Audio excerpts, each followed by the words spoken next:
हाय viewers, मी सुवर्णा तुम्हा सर्वांचं स्वागत करते गृहिणी स्पेशल या यूट्यूब चॅनलमध्ये। जर चॅनलवर नवीन असाल आणि पहिल्यांदाच व्हिडिओ बघत असाल तर चॅनलला सबस्क्राईब करा, बेल आयकॉनवर क्लिक करा। व्हिडिओ आवडला तर लाईक नक्की करा। आज आपण बनवणार आहोत मुंगाची उसळ।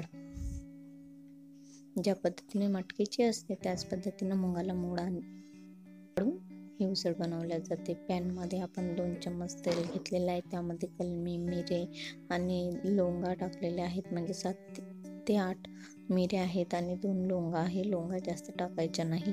1 तेजपत्ता आहे आणि मोहरी, जिरं हे सगळं तेल छान गरम झाल्याच्या नंतरच टाकायचं, म्हणजे याचा फ्लेवर सर्व तेलामध्ये उतरतो। त्यानंतर आलं लसूण पेस्ट आहे, हे चांगली तेलामध्ये परतून घ्यायची। त्यानंतर कांदा टाकायचा, कांदा पण छान व्यवस्थित तेलामध्ये परतून घ्यायचा।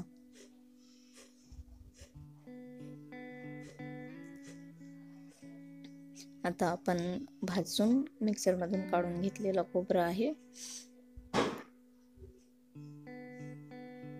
तेही छान व्यवस्थित परतून घ्यायचं। फक्त खोबरं टाकल्याच्या नंतर जास्त वेळ परतायचं नाही, म्हणजे खोबरं आधीच भाजलेलं असतं, मग त्याचा जळकट वास येतो। आता आपण मसाले टाकूया। हळद, आता लाल तिखट तुम्हाला आवडेल त्या पद्धतीने, म्हणजे जास्त तिखट हवं असेल तर जास्त, कमी हवं असेल तर कमी, तुमच्या आवडीनुसार। गरम मसाला,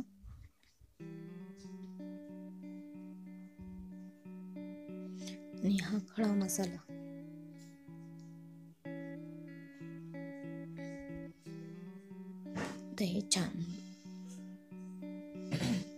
आता हे छान परतून घ्यायचं आणि त्यामध्ये टोमॅटो टाकून घ्यायचा आणि टोमॅटो छान परत करायचा आणि टोमॅटो शिजू देण्यासाठी त्यावर थोडा वेळ झाकण, म्हणजे टोमॅटोला वाफ काढून घ्यायची। या पूर्ण मसाल्याला 1-2 मिनिटं वाफ काढून घ्यायची छान। आपण वाफ काढून घेऊया।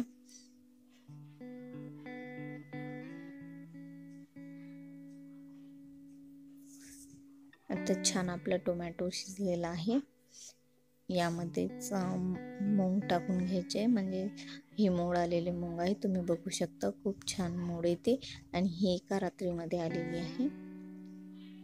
जर तुम्हाला मुगाला मोड कशी आणायची हे जर पाहायचं असेल आणि जर शिकून घ्यायचं असेल तर कमेंट्स मध्ये नक्की सांगा, मी त्यावरही व्हिडिओ बनवेन।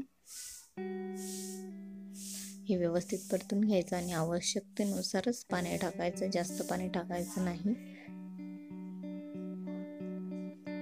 आता याला व्यवस्थित मिक्स करून घ्यायचं, म्हणजे सर्व मसाले वगैरे सर्व लागले पाहिजेत।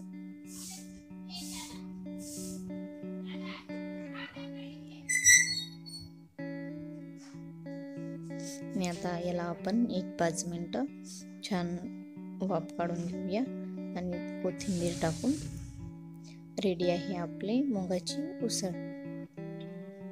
तुम्हाला कोथिंबीर आवडत असेल तर भरपूर टाका, नसेल आवडत तर नाही टाकले तरीही चालते। रेडी आहे आपली मुगाची उसळ। तुम्ही ही वेट लॉस साठी सुद्धा वापरू शकता, कारण मूग खूप चांगले असते। तुम्ही ही नाश्त्यासाठी सुद्धा यूज करू शकता, म्हणजे तुम्ही नाश्ता म्हणून सुद्धा ही नुसतंच खाऊ शकता किंवा जेवणासोबत भाजी म्हणून सुद्धा वापरू शकता। चवीला खूप छान लागते, एकदा नक्की करून पहा। कशी झाली ते कमेंट्स करून सांगा। आणि जर हा व्हिडिओ आवडला असेल आणि चॅनलवरचे आणखीनही व्हिडिओ आवडत असतील तर चॅनलला लाईक करा, आणि जर कुणाला उपयोगी असेल तर त्यांना शेअर सुद्धा करा। आणि पहिल्यांदाच व्हिडिओवर असाल तर सबस्क्राईब नक्की करा।